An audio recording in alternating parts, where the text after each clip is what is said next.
hope you guys are well. So last week I took Sparx to the vet because he'd started vocalising at night.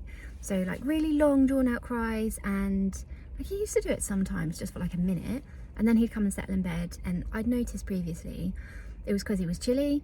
So like on the cold nights he definitely would be doing it, and then he'd come and like settle in the bed with me and then it'd be fine. So it's not out of the ordinary, but it's definitely like not been a problem in the past. But since my in-laws dog came to stay, that meant that downstairs they were closed off from the kitchen because the dog was down there overnight, and he was meowing a lot more while he was there. So I put that down to the change in routine, and there's a water bowl in there that Sparx likes to drink from, so I wondered whether he couldn't get to that particular bowl. There's 3 other water bowls on the side he could get to, but I did notice he likes to drink from that one, so I put it down to that, and that was a good few months ago now.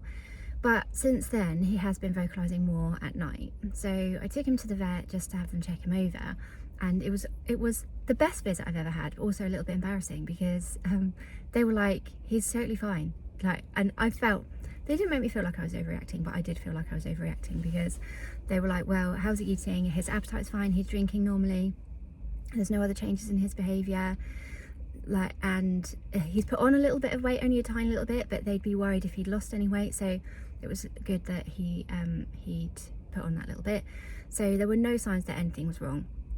So she was really positive about it, and I spoke to her about the vocalising, and she mentioned feline dementia, and it's not something that I'd overly thought of because I was thinking, you know, he's totally fine, but I was thinking there probably is something medical happening. So he's 15, and I was thinking, okay, this might be the onset of something medical, but he's not showing any signs that anything's physically wrong. So now we have to deal with him potentially having feline dementia. So the first, like when she mentioned it, I sort of took it with a bit of a pinch of salt. She said it was like early stages and may or may not be something, but it's worth considering. And I thought, well, it's probably not that. It's probably just Sparx being very being noisy at night, and it's cold at the moment, so I thought maybe he's just chilly. But I was away at the weekend, which I'll tell you about in another video, and it was much worse when I was gone. So again, it's another change in routine, and I'm normally the one where if he's vocalising, I'm like, come and get in bed, and he'll snuggle up next to me. So he must have been missing that, even though he does sleep in with my daughter and he sleeps with my husband too. So there were people he could snuggle up with, but he wasn't for the most part. So when I got back, I thought, well, he'll be fine now because I'm back, so he won't vocalise as much. But he was meowing loads and loads, and I found myself getting up, which is not something I never do because I don't want to accidentally reward it in the past, but I was worried for him. So I did wait until he stopped meowing, and then I went to check on him, and I was like, are you okay, what's happening? And I went to use the toilet, and he followed me, and he wanted to go in the shower, so I let him into the shower. And then the shower door was still open, but there was like a glass panel at the side, and he bumped into the glass panel. He tried to walk through and just tried to walk through the glass panel, and that's when I thought, like, oh, perhaps there's more to this than I first realised. I think perhaps we are looking at, I don't know, maybe a bit of confusion or disorientation, and maybe it's just that one thing, but I'm thinking perhaps we are looking at feline dementia here.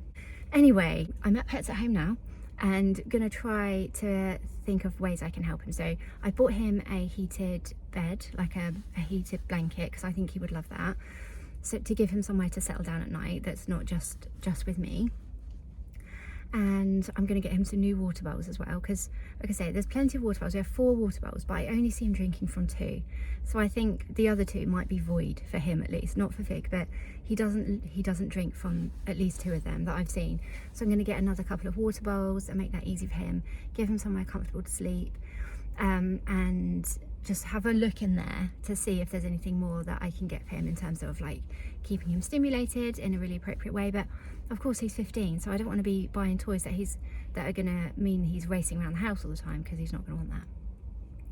I'm also gonna have another look at additional supplements that we can get, and the vet did mention some like brain supplements that might be useful, but again, it's something that may or may not make a difference. But anyway, I just wanted to keep you updated with that, because I know for a lot of people you might be experiencing the same things, or it might just be of interest. So that's where we are at the moment. I'm not worried about him. I am worried about him, to be fair. I don't know why I said that. Like, generally day to day he's totally fine, but I don't want him to get old. That's what I'm worried for. Like, it's hard to watch them get old and to not know what changes or potential illnesses or conditions you might have to deal with as they get older. So it's a bit sad to think that he might be going down that route. But as I was looking today, some websites I was reading said 80% of cats over 15 show signs of feline dementia, and he's 15, and I thought, well, it feels almost inevitable when you look at it that way.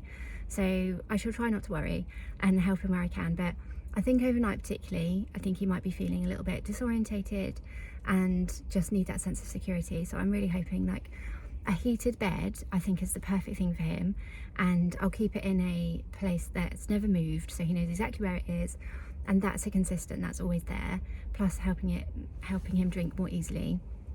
They're free fed, so the food is available all the time, but yeah, hopefully that will be helpful. But I'll keep you updated as we go, and if you have experience with this too, let me know about your experiences, because I'm sure it will really help me to know, and it's just interesting as well. Anyway, I'll leave it for today, but take care. Hope you guys are all well, and I'll see you another day. Take care. Bye.